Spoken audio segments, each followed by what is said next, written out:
لكل المأمول وإلى حضرة سيدنا ومولانا محمد المصطفى الرسول صلى الله عليه وآله وسلم وإلى أرواح آله وأصحابه وأزواجه وذرياته وأهل بيته وسائر أتباع ملته من أهل سنته وجماعته خصوصا أولياء وصلحاء أمته وإلى أرواح جميع مؤسسي جمعية نهضة العلماء ورؤسائها شورية وتنفيذية ومعمريها ومساعديها ومن كان سببا في انتشارها وإلى أرواح جميع أصحاب المعاهد الدينية والمجالس العلمية السنية التي أسست على السنة والجماعة وإلى أرواح جميع مشايخنا ومعلمينا وأساتذنا ومن استفدنا عنده وإلى أرواح جميع مؤلفي ومصنف الكتب الشرعية وآلاتها خصوصا مؤلفي ومصنف الكتب التي تعلمنا وعلمناها ونخص خاصة إلى روح مؤلف متن الحكم سيد الإمام أحمد بن عطاء الله السكندري وشارح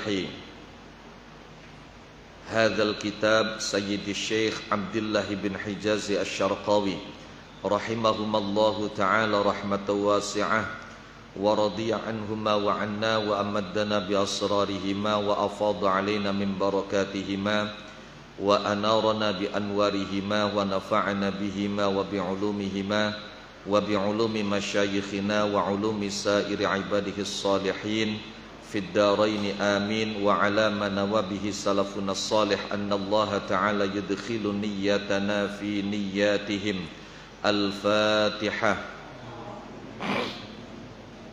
بسم الله الرحمن الرحيم الحمد لله رب العالمين الرحمن الرحيم مالك يوم الدين إياك نعبد وإياك نستعين اهدنا الصراط المستقيم صراط الذين أنعمت عليهم غير المغضوب عليهم ولا الضالين رب اغفر لي ولوالدي وللمؤمنين آمين.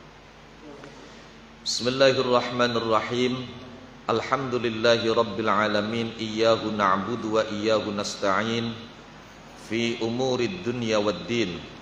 Allahumma salli ala sayyidina Muhammadin salatan taj'aluna biha wa dhurriyyatana abna'ana wa banatina wa talamidana wa tilmidatina min ahlil ilmi wal qur'ani batina wa zahira wa tahsyuruna wa iyyahum biha ma'ibadika as-salihin ad-dunya wa ukhra wa ala alihi wa sahbihi wa sallim tasliman katsira. Amma ba'd, faqad qala muallif fasharihu hadzal kitab rahimahumallahu ta'ala wa nafa'ana bihima wa bi'ulumihima wa bi'ulumi masyayikhina wa ulumi sa'iri ibadihi as-salihin fid darain amin ya rabbal alamin. Man min alamatin nujhi fin nihayat ar-ruju'u ila Allah fil bidayat. Man asyraqat bidayatuhu asyraqat nihayatuh. Min alamatin nujhi iku setengah saking piro-piro tanda-tandae sukses. Fin nihayati ing dalem piro-piro katom puncak. Ar-ruju'u utawi balik ilallahi maring Allah fil bidayati ing dalem piro-piro kawitan. Di antara tanda-tanda keberhasilan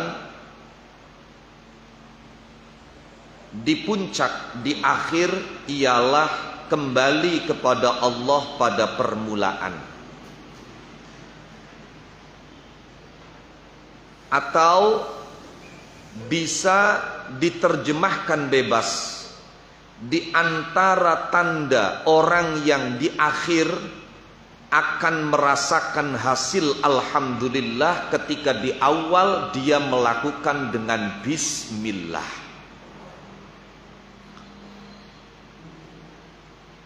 Bidayatul muridi utawi kawitane murid minal umumi saking umum iku li ziyadati hali wusulihi krana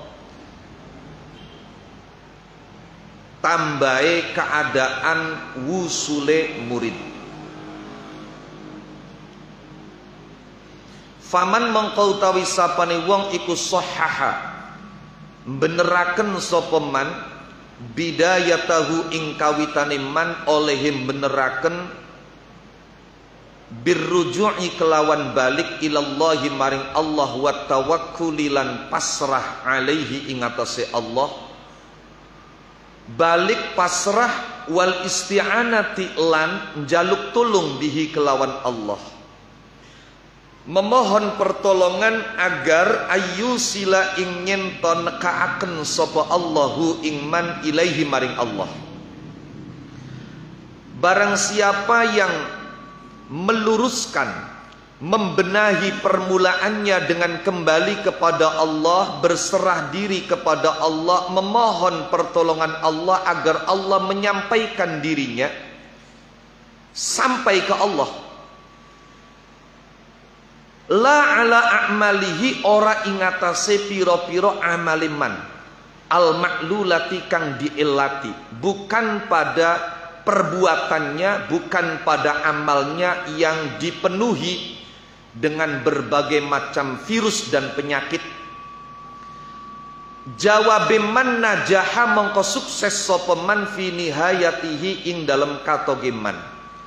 Ay hasala tegese hasil lahu kedue man apa al wusulu tumeka. Wa umina lan diparingi aman sapa alaihi ing atase man minar ruju'i saking balik minat tariqi saking dalan. Sebaliknya waman utawi sapane wong iku lam yusahih orang beneraken sapa man zalika ing mengkono-mengkono bidayah bima kelawan perkara zakarna kang wis nutur sapa kita hu ing ma ing qata'a mongko dadi pegot sapa man waraja'alan balik sapa man min haitsu jaa saking ending nggon teka sapa man.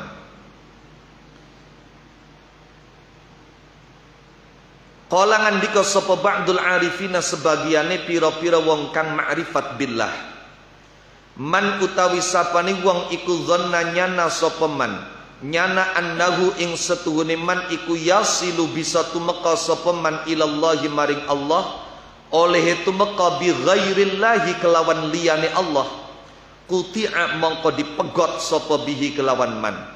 Waman utawi sapane wong iku ista'anan jaluk tulung sapa man ala ibadatillahi ing atase oleh ibadah maring Allah, olehin jaluk tulung binafsihi kelawan awak dheweke man wukila mongko diserahaken sapa man ila nafsihi maring awak dheweke man. Pun riyen.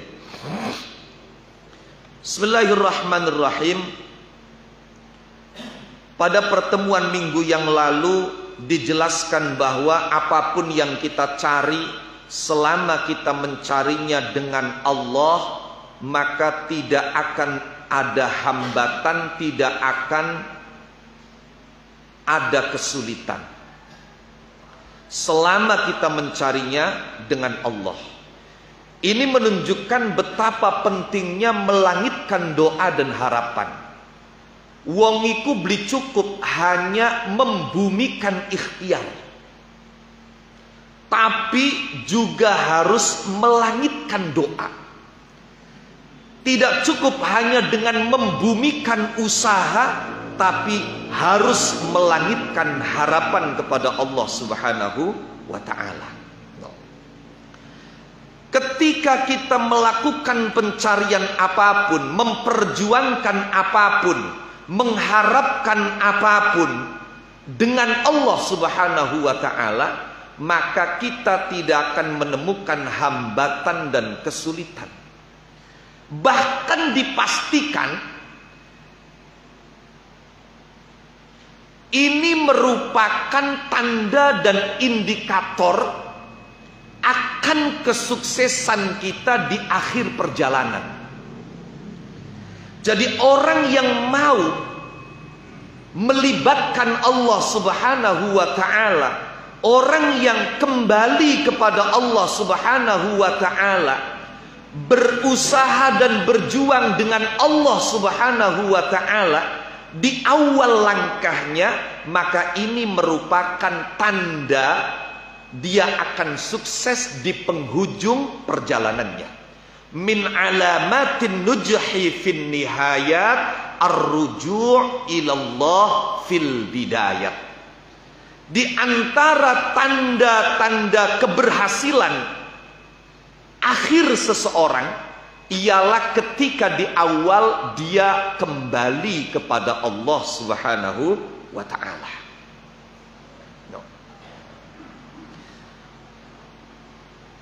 Maka barang siapa yang membenahi permulaannya, meluruskan permulaannya dengan kembali kepada Allah, berserah diri kepada Allah, memohon pertolongan Allah agar bisa sampai pada tujuan, agar bisa sampai ke Allah,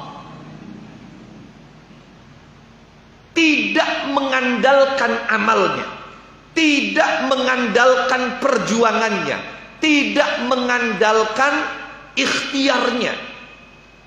Yang bagaimanapun amal yang dia lakukan itu penuh dengan ilat, penuh dengan penyakit, penuh dengan virus. Dia tidak andalkan amalnya, dia andalkan Allah. Najaha fi nihayati, maka orang itu akan sukses di akhir. Artinya dia akan bisa sampai kepada tujuannya, yaitu Allah Subhanahu wa ta'ala. Dia akan diberi keselamatan, akan dijamin aman di dalam perjalanannya, tidak akan terputus, tidak akan kembali pada titik dia memulai. Tapi sebaliknya, orang yang tidak meluruskan dan tidak membenahi permulaannya dengan kembali kepada Allah, maka dia tidak akan sampai pada tujuan, bahkan bisa-bisa dia akan kembali pulang dari titik permulaan.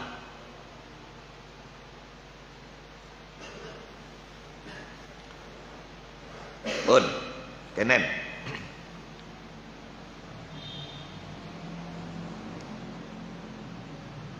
Sebagai manusia, kita mesti merenung, kita mesti introspeksi, kita mesti tafakkur. Tafakkur bahwa kita itu diciptakan untuk apa, dan kita melangkah itu akan kemana.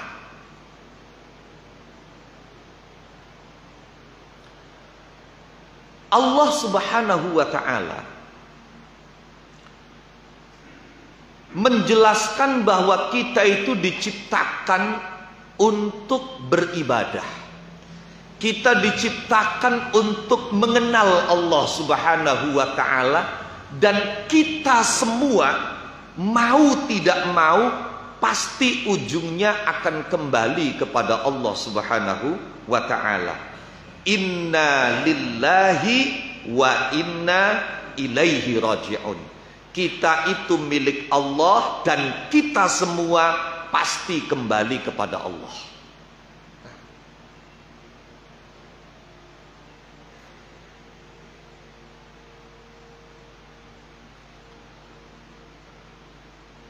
Ujung dari perjalanan kita itu adalah Allah.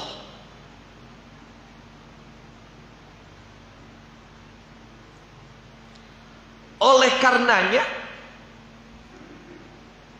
kita mesti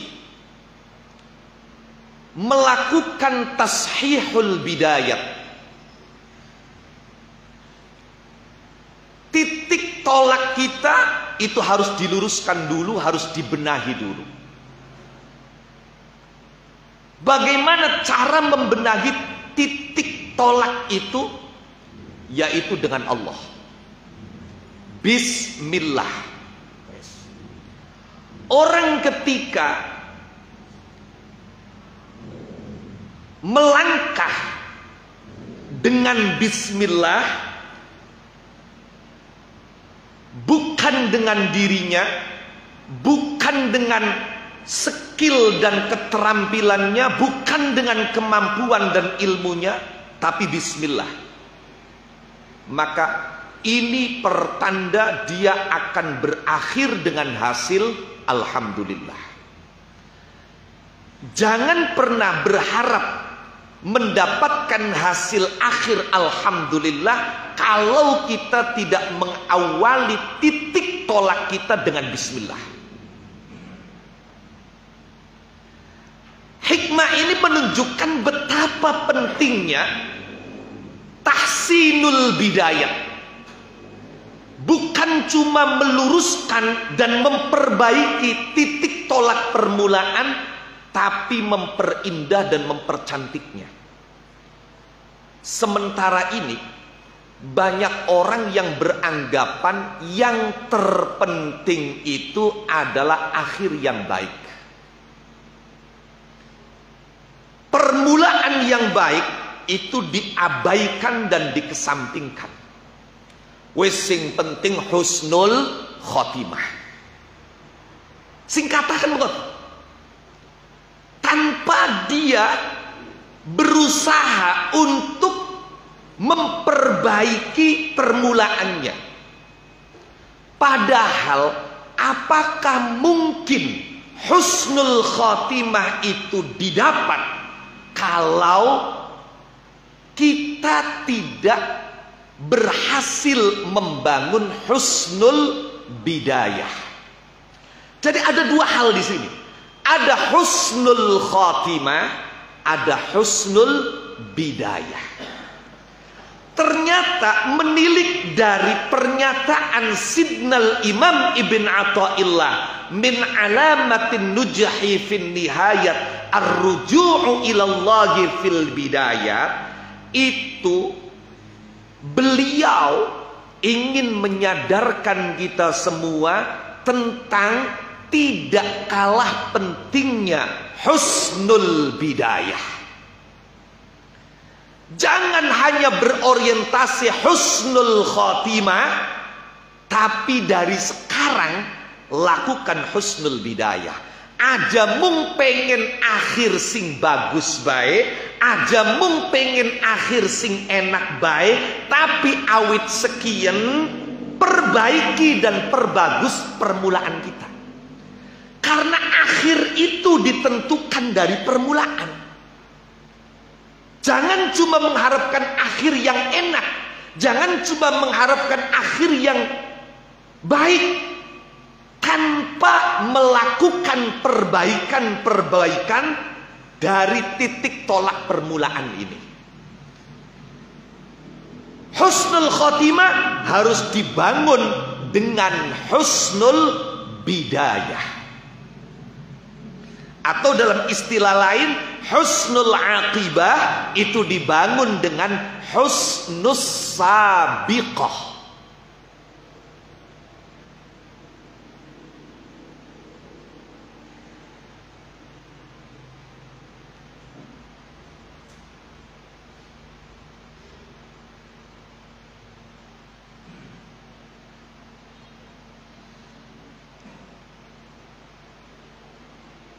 Sekali lagi, jangan hanya berorientasi pada husnul khotimah dan kemudian mengabaikan husnul bidayah. Sing penting mati bisa nggawa iman Islam, sing penting mati ya husnul khotimah. Persoalan sekarang tidak dipedulikan kita seperti apa. Bahkan ketika diingatkan, ketika disadarkan jawabannya, nah padahal jaminan, sing penting kan akhirnya husnul khotimah.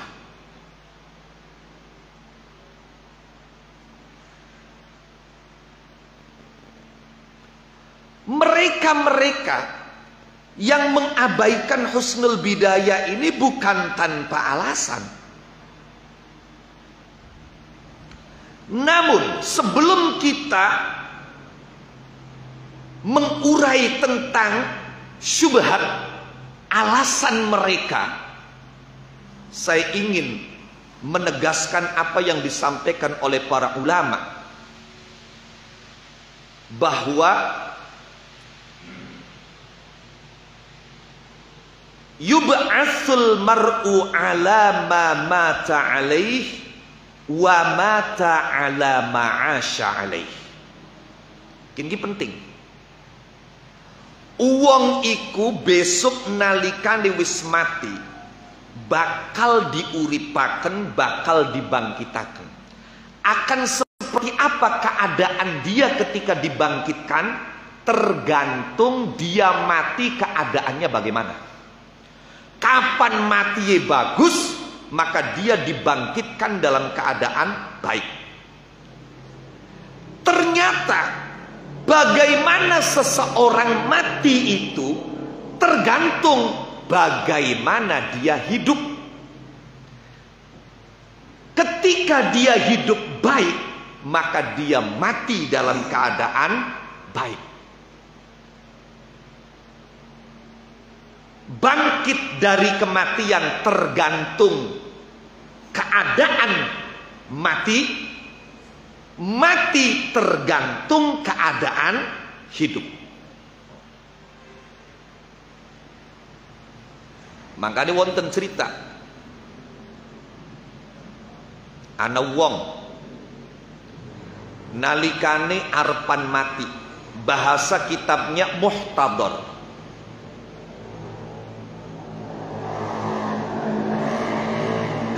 Nalikane arepan mati oleh saudaranya, kemudian dia ditalkin.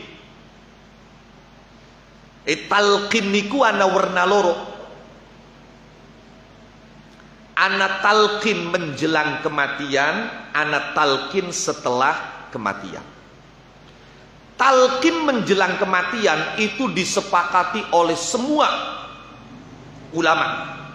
Muhammadiyah pun menggunakan talqin sebelum kematian. Sedangkan talqin setelah kematian itu diperselisihkan ulama. Kalau kita orang-orang NU ada talqin setelah mati, tapi saudara-saudara kita dari Muhammadiyah tidak ada talqin setelah kematian. Talqin itu hanya yang menjelang kematian saja.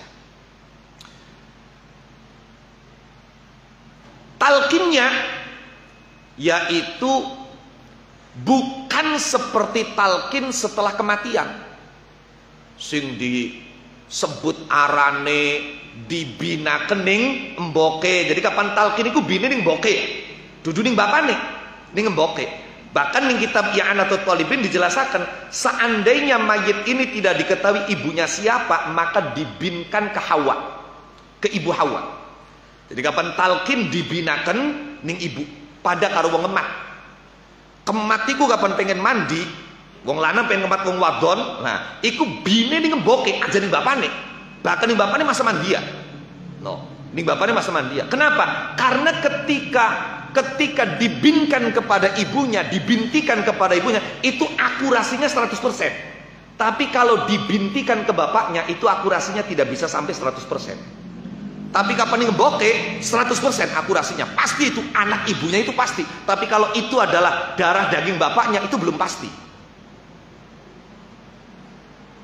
Belum pasti.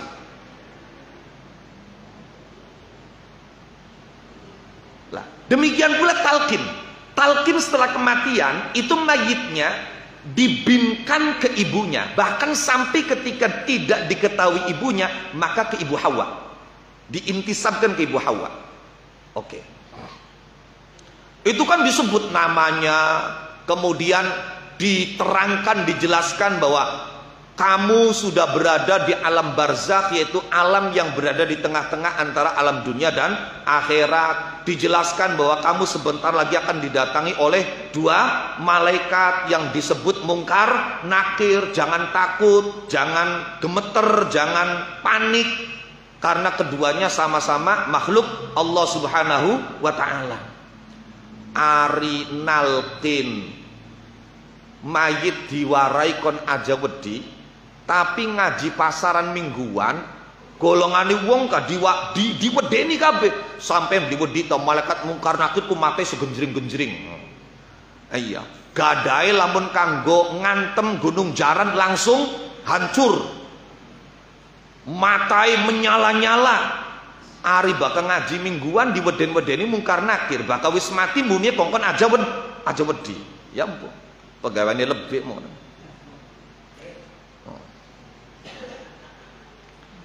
Pun balik maning. Itu talqin setelah mati. Lah kalau talqin menjelang kematian itu tidak perlu seperti itu, nggak perlu ada mukadimah panjang. Cukup apa? Cukup mengantarkan calon mati ini bagaimana agar kalimat terakhir yang terucap dari mulutnya adalah la ilaha illallah.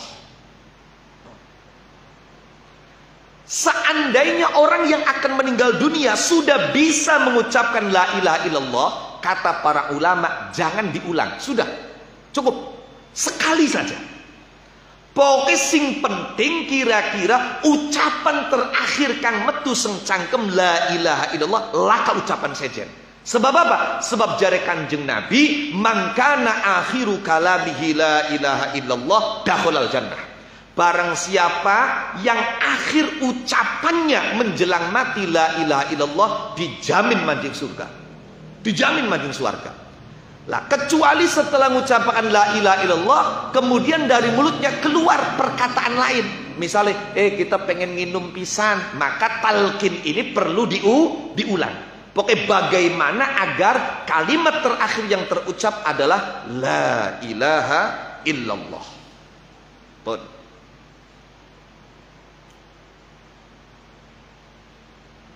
kok kapan bisa mengucapkan la ilaha illallah? Tanda husnul khotimah. Tapi anak uang ketika harapan mati ning anak-anake bahkan ning kiai kampunge diwuruk kongkon la ilaha illallah, dudu ngintil melu nurut ngucap la ilaha illallah. Jawabe apa? Kayu sebengket 500.000 telung bengket. Perkara ngomong apa? La ilaha illallah. Kayu sebengket 500.000 telung bengket. Kenapa? Karena ketika hidup wiridane kayu sebengket 1000 telung bengket. Jadi artinya bagaimana kita mati itu sangat ditentukan bagaimana kita hidup. Jadi jangan dikira menjelang kematian bisa mengucapkan la ilaha illallah itu sesuatu yang mudah. Lah, tidak. Maka ulama-ulama mengatakan matal mar'u ala ma 'asha alaih wa bu'itsa ala ma mata alaih. Manusia mati tergantung bagaimana dia hidup, dan dibangkitkan setelah mati tergantung bagaimana keadaannya ketika mati. Makane aja mung fokus karo husnul khotimah, kita juga mesti fokus dengan husnul bidayah. Niki hikmah. Min alamatin nujhi fin nihayat ar-ruju' ilallah fil bidayat. Di antara tanda kesuksesan seseorang di akhir perjalanan ialah ketika di awal perjalanan dia kembali kepada Allah Subhanahu wa ta'ala.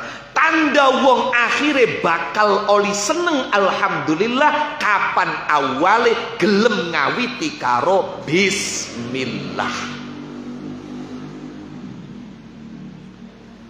Namun sangat disayangkan ketika kemudian banyak orang yang fokusnya hanya husnul khotimah. Memohon husnul khotimah penting. Bahkan kula diceritai Kiai Mustafa Akil, Kiai Akil niku marai kapananan sujud dalu ka husnul khotimah. Wong sujud iku kondisi di mana orang sedang dalam kondisi paling dekat dengan Allah Subhanahu wa taala. Jadi kanjeng Nabi berdongaan jaluk ke apa? Lah umumnya wong diulang mekono ku to liya jaluk dagange laris, jaluk anake sukses. Kapan ki akil beli? Kongkon jaluk husnul khotimah. Penting pancen husnul khotimah, tapi jangan mengabaikan husnul bidayah, karena akhir itu sangat ditentukan dari permulaan. Nah, anak wong sing mengabaikan permulaan, fokusnya sing penting husnul khotimah, sing penting husnul khotimah, toli ditokaken dalile.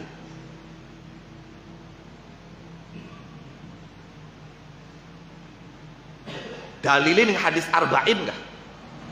Bahwa ada orang yang melakukan amal baik sehingga jarak antara dia dan surga tinggal 1 dhira'. Riwayat lain menyebutkan tinggal 1 jengkal. Karingan celeng sepisan maning tekan swarga. Tiba-tiba ngelakoni amale ahli neraka, akhirnya dadi ahli neraka. Ana wong amale ahli neraka sendeng urip, jarak sampai antara dia dan neraka tinggal 1 jengkal. Sekali loncat jatuh dia di neraka. Tiba-tiba oleh hidayah taubat ngelakoni amale ahli swarga, akhirnya jadi ahli swarga. Ini yang sering, dalil yang sering disampaikan oleh orang-orang yang hanya fokus husnul khotimah dan mengabaikan husnul bidayah. Oke, kita kaji, kita kupas. Pertama, seandainya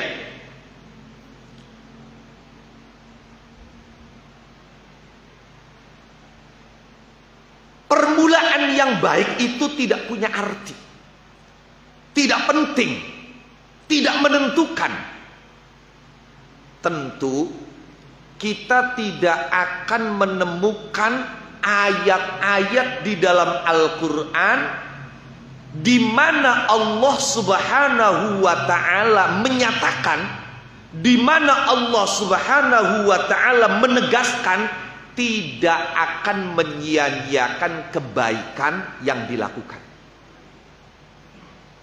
Nyatanya tidak sedikit di dalam Al-Quran kita menemukan semisal ayat innalladzina amanu wa amilus solihati inna la nudhi'u ajra man ahsana amala. Sesungguhnya orang-orang yang beriman dan berbuat baik, kata Allah, sesungguhnya aku tidak akan pernah menyia-nyiakan ganjaran orang yang memperbaiki amalnya. Juga tentu kita tidak akan mendapati semisal ayat wa ma kanallahu liyudhi'a imanakum innallaha binnasi laraufur rahim. Tidak akan Allah menyia-nyiakan iman kalian, sesungguhnya Allah Maha Pengasih, Maha Penyayang kepada manusia.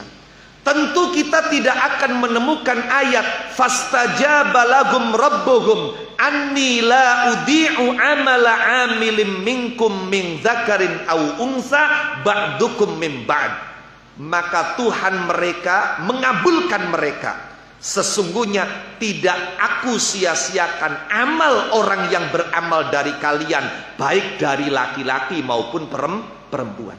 Ini menunjukkan betapa amal itu penting.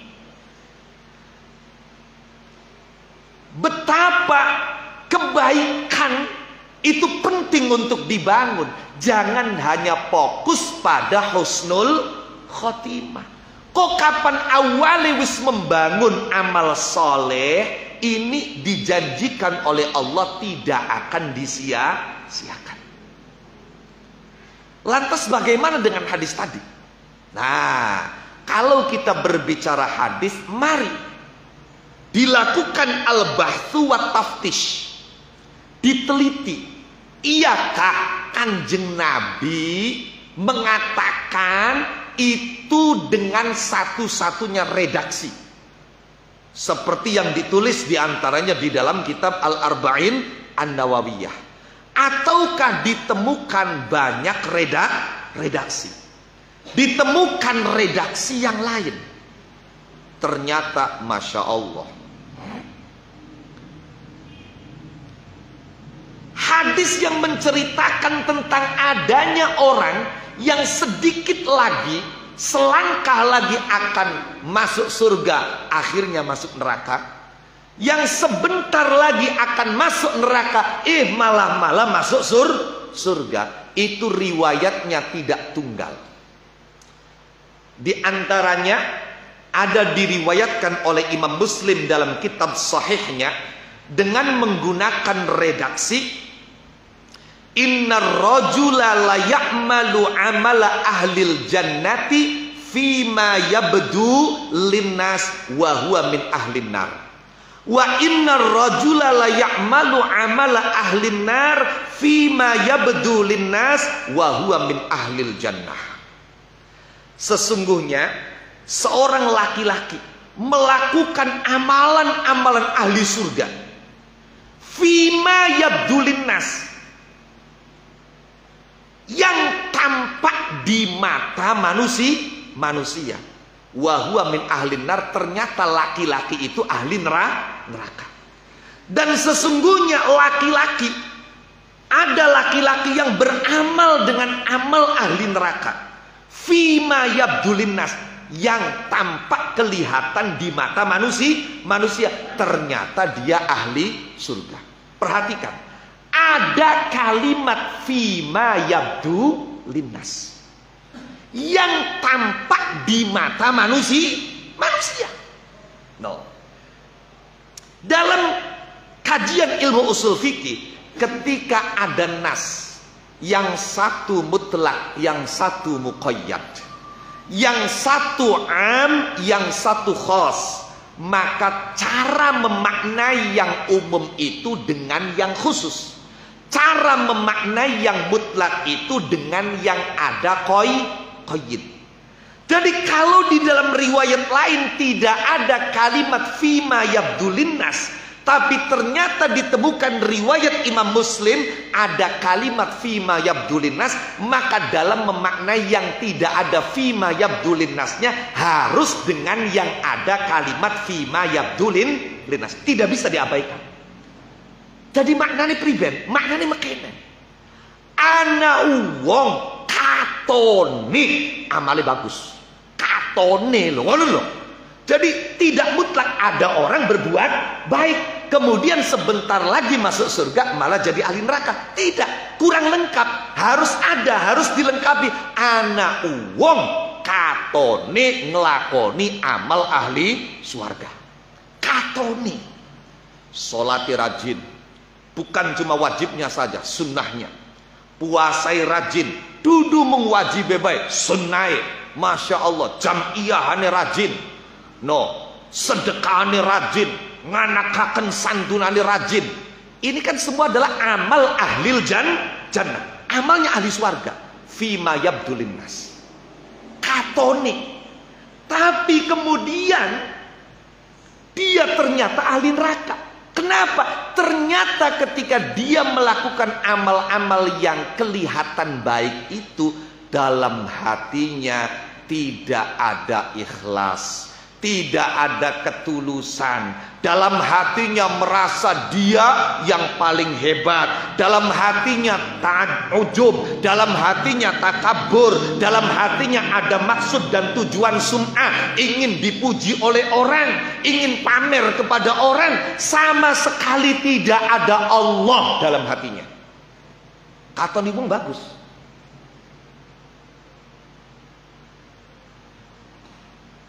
Bukankah Allah Subhanahu wa ta'ala, kata Nabi, tidak memandang rupa dan parasmu, tidak memandang pakaianmu, walakin yanzuru ila qulubikum, Allah mengawasi bagaimana hatimu. Maka pantas kalau pada akhirnya dia menjadi ahli neraka, karena tidak ada satupun amal ahli surga yang dia lakukan karena Allah Subhanahu wa taala. Ku maknane mengkono. No. Amal segala macam bentuknya. Apa?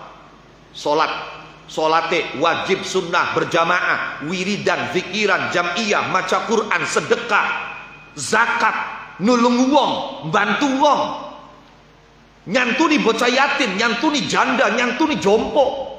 Amal.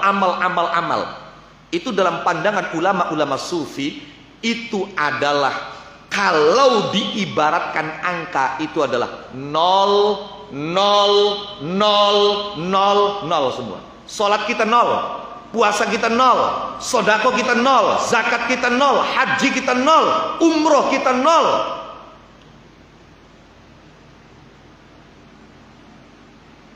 Untuk menjadi berharga dan bernilai, maka angka satunya adalah Allah. Kita melakukan sholat 0. Kita dalam melakukan sholat karena Allah, maka ada angka 1 di depannya. Sehingga satu angka 0 dengan hanya angka 1 menjadi bernilai 10. Kulai puasa, maka 0 tambah siji maning. Karena ada Allah, maka 100. Kita sunnah keding dilakoni, maka 0 tambah siji maning. Dia telu, karena ada Allah, ada angka 1 di depan. Qul huwallahu ahad. Ada 1, ada Allah di depan, maka menjadi 1000. Kita apa? Umroh, angka 0 siji maning, karena di depannya ada Allah ahad, maka akhirnya apa? 10.000 tambah maning 0, 100.000 tambah maning 0, 1 juta tambah maning 0, 10 juta, 100 juta, 1 miliar. Yang menentukan berharga dan bernilainya adalah Allahu ahad, Allah. Maka dia bilang ar-ruju' ilallah. No.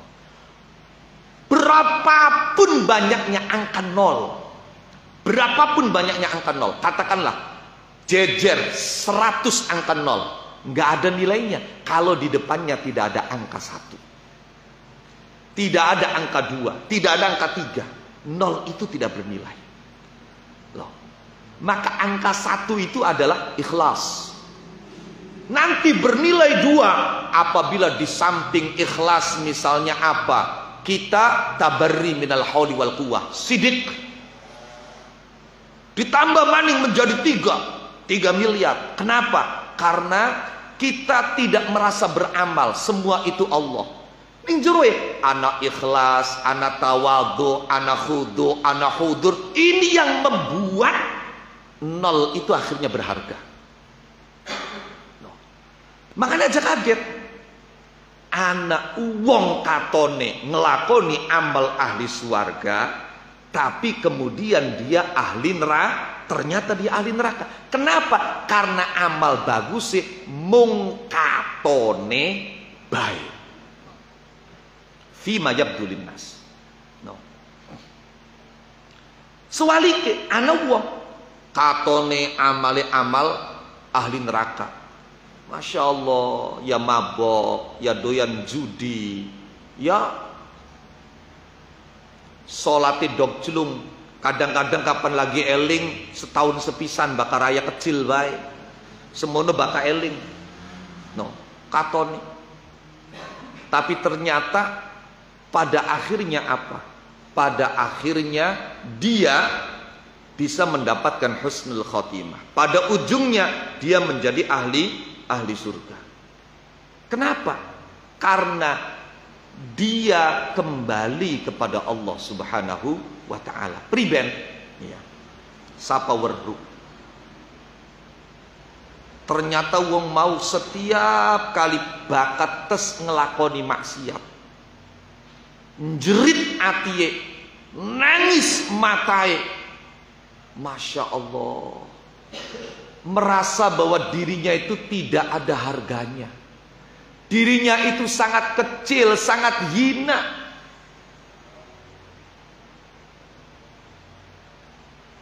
Dia merasa bersalah, dan itu ditumpahkan kepada Allah Subhanahu wa taala. Ya Allah, kula ya salah.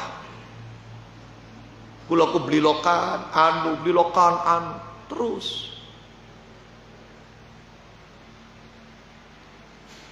Sehingga tidak aneh kalau kemudian pada akhirnya di penghujung episode kehidupannya dia mendapatkan hidayah, taubat, husnul khatimah. Anak cerita, ditulis Al-Imam Hujjatul Islam Abu Hamid Al-Ghazali, diantaranya dalam kitabnya Mukasyafatul Qulub. Bengening Basroh, ana sijine wong nakal blika gila-gila, pemabok, penjudi, pezina, orakur karo tangga, tukaran karo sedulur, ning rabi plek-plek baik, ning anak jewer-jewer baik, sampai ketika dia mati di jalan itu tidak ada orang yang peduli dengan mayatnya, dibiarkan tergeletak.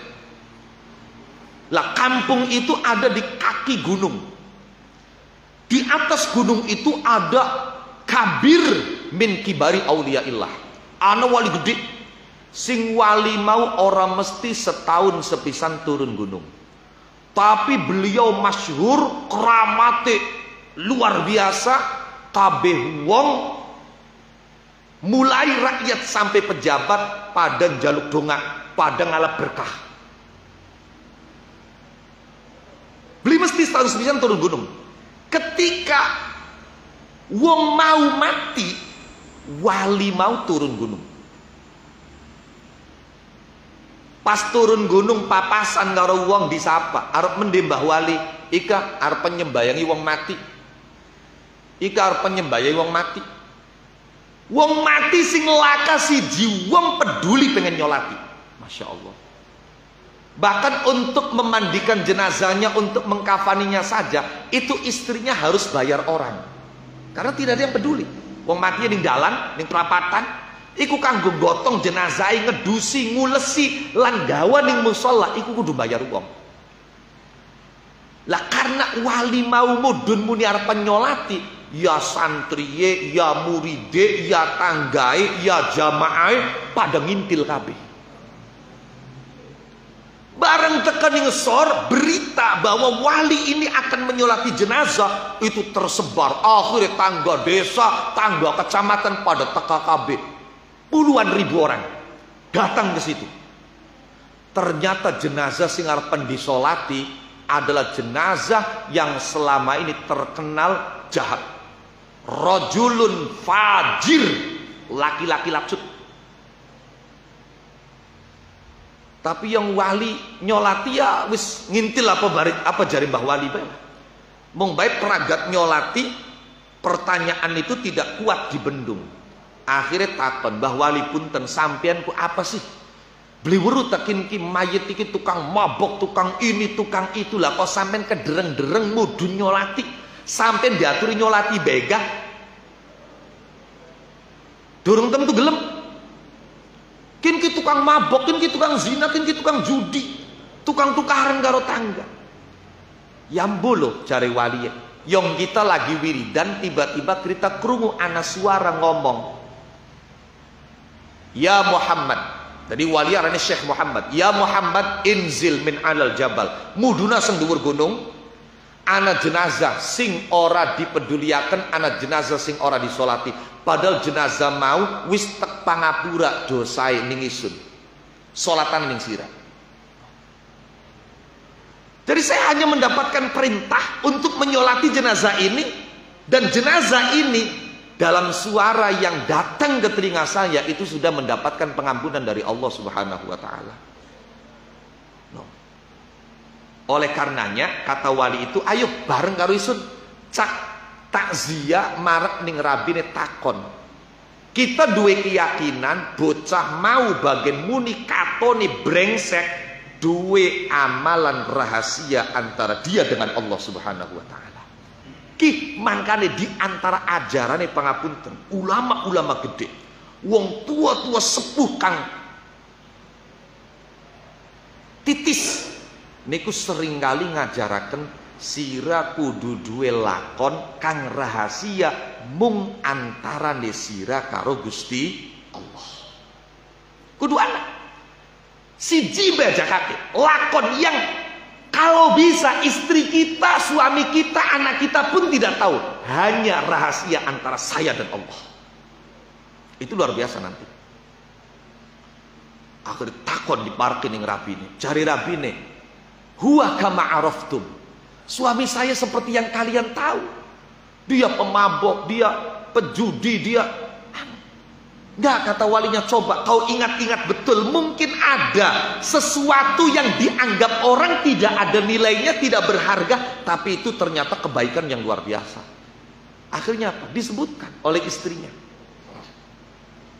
bahwa dia itu walaupun malam itu keluar rumah kemudian pulang masih dalam keadaan ya rada-rada mabok, walaupun dia itu begini begitu, tapi saya perhatikan setiap hari itu dia ketika menjelang fajar pulang, itu kemudian dia sampai di rumah dia akan menangis sejadi-jadinya. Sesambat karo Gusti Allah, ya Allah, kita ku wong brengsek, kita ku merasa kecil, merasa hina. Saya itu penuh dengan dosa. No. Tapi bagaimanapun saya masih punya harapan ampunanmu yang maha luas itu.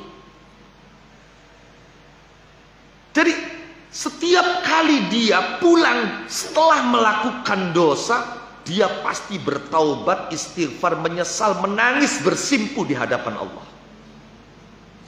Nanti ketika terdengar suara azan, maka dia akan segera ke kamar mandi, melepas bajunya yang mungkin terkena tetesan arak dan najis. Dia lepas, dia mandi, dan dia berganti dengan baju yang baru, bersih dan suci. Kemudian dia akan sholat, dan selepas sholat dia mengawali aktivitas paginya dengan memberikan sedekah kepada anak yatim sebelum dia memberi jajan kepada anaknya sendiri. Jadi ternyata apa yang tampak pada orang, kebrengsekan orang itu, dia punya rahasia kebaikan dengan Allah. Sehingga pantas kalau kemudian sara min ahlil jannah, dia menjadi ahli surga. Maka di sini dikatakan min alamatin nujhi fin nihayat ar-ruju'u ilallah fil bidayat. Di antara tanda-tanda keberhasilan dan kesuksesan seseorang di akhir ialah dia kembali kepada Allah pada permulaan. Wong kapan pengen oleh husnul khotimah, ayo saat sekarang, mulai dari sekarang bangunlah husnul bidayah.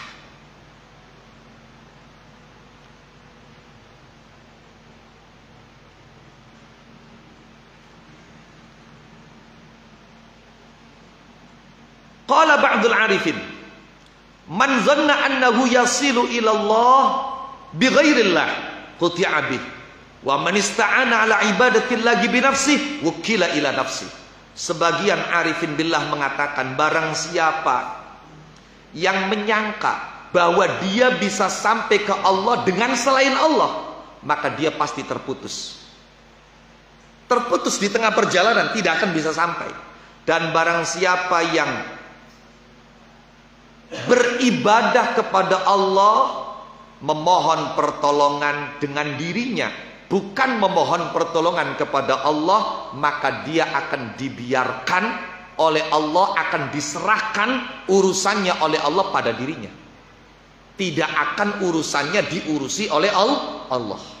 Ketika orang mengandalkan dirinya, maka Allah serahkan, ya wis los, apa jadi sira mono, kita urusi. Nah itu. Jadi penting kembali kepada Allah. No. Ketika kita kembali kepada Allah, maka seperti hikmah minggu kemarin, apa? Tidak akan terhambat, tidak akan sulit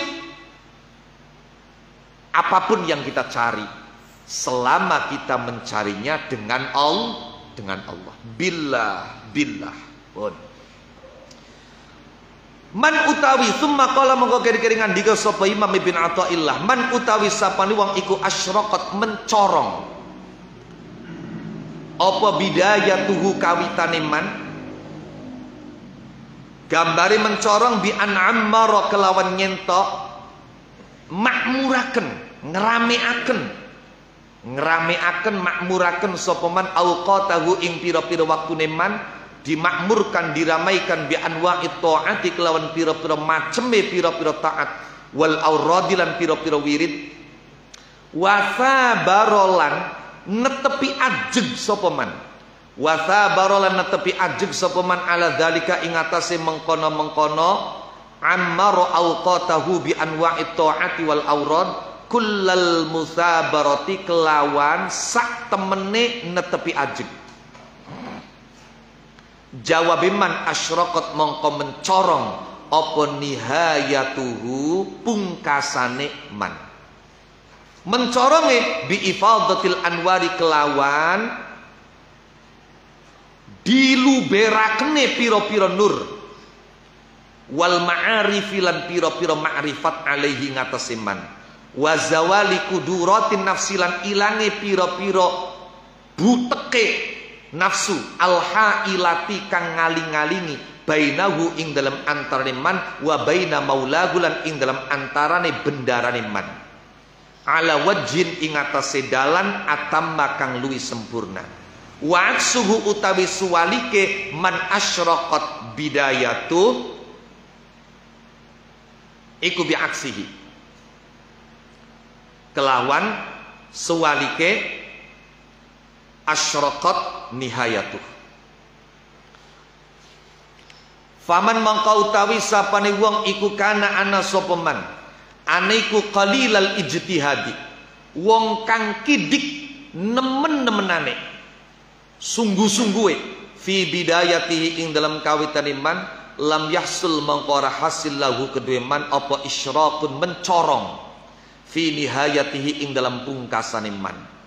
Bahkan walau furido lan lamun diparil apa annahu setuhune man iku futihad den futuh den buka sapa alaihi ngatasi man kana mongko ana apa futihah aniku ala wajhin ing atase dalan adhafa kang luwi apes min ghairihi ketimbang saking liyane man wa yahtamilu lan memper apa annal makna setune makna iku man asyraqat bidayatuhu birruju'i ilallah man utawi sapane wong iku asyraqat mencorong apa bidayatuhu kawitane man birruju'i kelawan bebalik ilallahi ta'ala maring Allah ta'ala wal iltijailan ngungsi ilaihi maring Allah asyraqat mongko mencorong apa nihayatuhu pungkasane man katoge man bihusulil wusuli kelawan hasile tumeka ilaihi maring man fatakunu mongko ana apa hadhihi iki hikmah apa hadhihi iki hikmah aniku ibaratun tembung ukhra kang liyan muafiqatan kang nyocogi li makna maring maknane hikmah qablaha kang tetep ing dalam sadurunge hadhihi wa ma utawi keterangan kulna kang ngucap sapa kita hu ing ma awalan ing dalam kawitan makna pertama iku aula luwi utama wa azharu lan luwi pertela wallahu a'lam. Pun ditegaskan lagi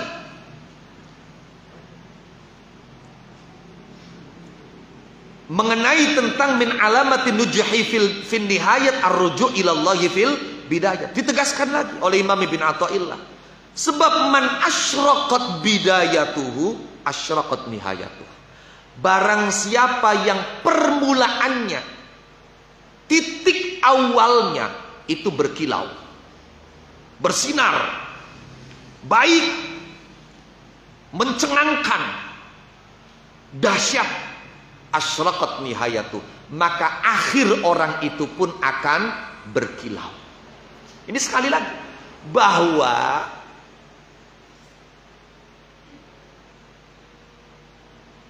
indahnya akhir itu sangat ditentukan dari baiknya permulaan.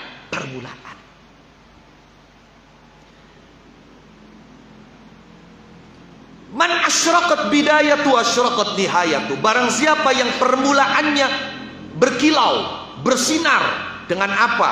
waktu dia isi dengan berbagai macam kebaikan, ketaatan, dia isi dengan wiridan, kemudian dia tekuni dengan sungguh-sungguh, dijalankan dengan kontinu, asyraqat nihayatu, maka akhir perjalanan orang itu pun akan berkilau.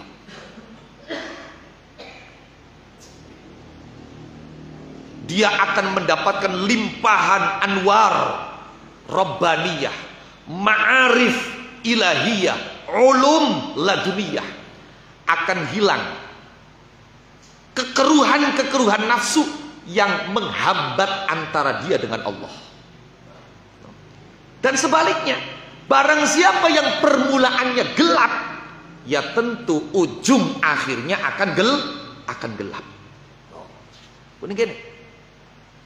Barang siapa yang dari awal dia itu bermalas-malasan, tidak begitu bersungguh-sungguh, ya maka tentu akhir yang dia capai tidak akan luar biasa. Kalaupun dia berhasil, maka keberhasilannya tidak akan sesempurna orang yang dari sejak awal membangun dengan kesungguhan. Hikmah ini, kata para ulama, tidak hanya berlaku dalam dunia thariqah, tidak hanya berlaku untuk murid yang sedang menempuh perjalanan menuju Allah Subhanahu wa taala, tapi juga berlaku untuk semua hal. Usaha, ya makono. Sing sapane wong usaha, bo dagang, bo menggawe, bo tani, bo apa baik. Dari awal dia usaha, kaya wong kiyeng, kaya beli, kletrak, iya. Keliling gawa dagangan, tetawa dagangan, kaya wong ora tetawa. Iya, wong nawakaken dagangan je bebisik. No. Ya maka tentu hasil akhirnya tidak akan sesuai dengan harapan. Wong kerja nembe dari karyawan anyar, masih durung karyawan tetap, wis ngatokaken males-malesan, beli di PHK untung. Iya kan?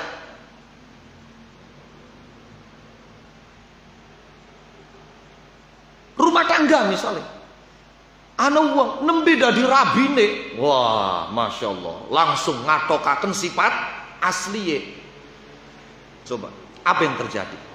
Makanya untungnya jarang uang ketika pengantin anyar ngatokaken sifat asli jarang. Ya, penuh kepura-puraan, mujamalah. Oh iya. Sok perhatian, sok baik, ngomong beliwani melung. Oh iya. Untungnya awalnya wis bagus mengkono. Dalam dunia belajar pendidikan pun seperti itu. Ana uang misalnya belajar males-malesan, belajar ora semangat, kita bisa baca itu. Ini sudah indikasi ini. Akhirnya akan seperti apa? Wong ning pondok ngaji kayak kiyeng kayak beli, kudu diobreki baik. No, berjamaah ngenteni kapan imam wis tahiyat akhir. No. Iya. Ngaji ya mekonon akan kelindang-kelindenge. Seng mau beli marani bak tempo waya tung ngaji ende marani bak dingin. Ning jero bake disuwe-suwe. No iya. Kuku biasa bilokan di anui ireng-irenge kok diberseni siji-siji alon-alon. Iya. Ya waya tekan ning majelis ngaji kari pragati bae. Ki wong sing awali wis kaya konon bakal katon besok ning omah kaya apa? Man asyraqat bidayatu asyraqat nihayatu. Maka akhir yang indah itu harus dibangun di atas permulaan yang baik. Baiknya jangan sekedar kelihatan oleh orang. No, tapi harus betul-betul diisi lillah billah. Kembali ke Allah.